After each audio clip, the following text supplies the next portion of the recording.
हे आदरणीय बंधु बृहस्पति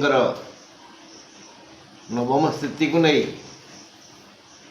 आपण मैंने जहाँ भावी मु ठीक से भावी आपण ओ मु गोटे चिंताधारा अच्छे कि देखा बुझा शुणा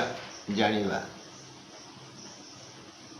सुतार्थ लाभ न पंचकेशु सुत अर्थ नव पंचक माने बृहस्पति नवमस्थ हेले कार नवमस्थ होइछि गणिबा धनु पाखरु नाई बिछा पाखरु बिछा धनु मकर कुंभ मीन मेष वृष मिथुन कर्कट बिछार नवम बृहस्पति ये जगत रे सचराचर जगत रे जेते बिछा राशिर दंपति अछंती पुरुष अछंती से समस्ते कौन पुत्रवान हेबे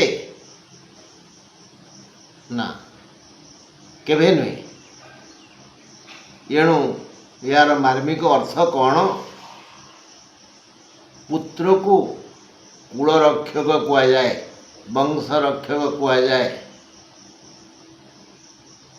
पुत्रटी लाभ हेले पितामाता और परिवार वर्ग विशेष खुशी हंती केवल वंश रक्षा पाई जदि से सुयोग्य होगला ताहले तापाई से अहंकार करती कोर्थ पुत्रेण जातेन जो न विद्वान धार्मिक चाणक्य कहले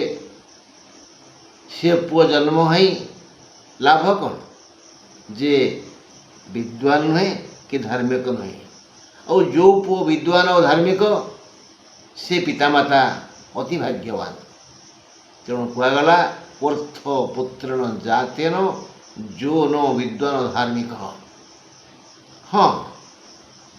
यही भली योग्य संतान गढ़ी पारुथिबा संस्कार दे पारुथिबा समस्त पितामाता ये जाति पाई ये देश पाई ये समाज पाई नमस्य हाँ बंधुगण बृहस्पति नवमस्थ है बिछा राशि पुत्र लाभ भली आनंद मिल नवमस्थ बृहस्पति हेले आनंद मिल पारिवारिक सुख मिल पारिवारिक सुख सुखर मूल कौन अर्थ और शांति शांति मिल सुख मिल अर्थ मिल बिछा राशि लोक मान बृहस्पति चलन रे जे पर्यंत कर्कट रे थिबे बृहस्पति से जाए बिछा राशि जनता सुख शांति अर्थ लाभ करिवे समस्ते केमिति समान फल पाइबे म जो बिछा राशिर लोक मानकर नवम रे बृहस्पति थिबो आउ से बृहस्पति केन्द्राधिपति होई नथिबो बोले लग्न चतुर्थ सप्तम और दशमाधिपति होई नथिबो नवम रे थिबो से व्यक्ति अति अधिक सुख शांति और अर्थ पाइब नवम न थाई यदि पंचम रे थाए केन्द्राधिपति न होई पंचम रे थिले से व्यक्ति को 80% शतकड़ा 80 भाग सुख शांति और अर्थ मिल केन्द्राधिपति न होई यदि केन्द्र थांती माने पंचमाधिपति बा नवमाधिपति हुई केन्द्र थांती से बृहस्पति 90% 90 शतकड़ा शुभ फल देवे हाँ बंधु ये विचार करेंगे अब बृहस्पति केते परिमाण रे सुख शांति अर्थ देव किछि न बुझी यदि आपण जातक अष्टम द्वादश तृतीय षष्ठ ବୃହସ୍ପତି ଥାନ୍ତି ଆଉ ସେ କେନ୍ଦ୍ରାଧିପତି ହୋଇନଥାନ୍ତି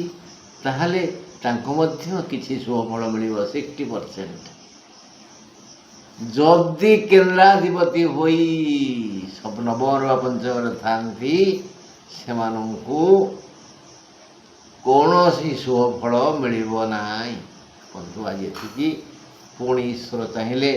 କାଲି ଦୁଃଖ ସୁଖ ହେବା। ରହିଲି, ନମସ୍କାର।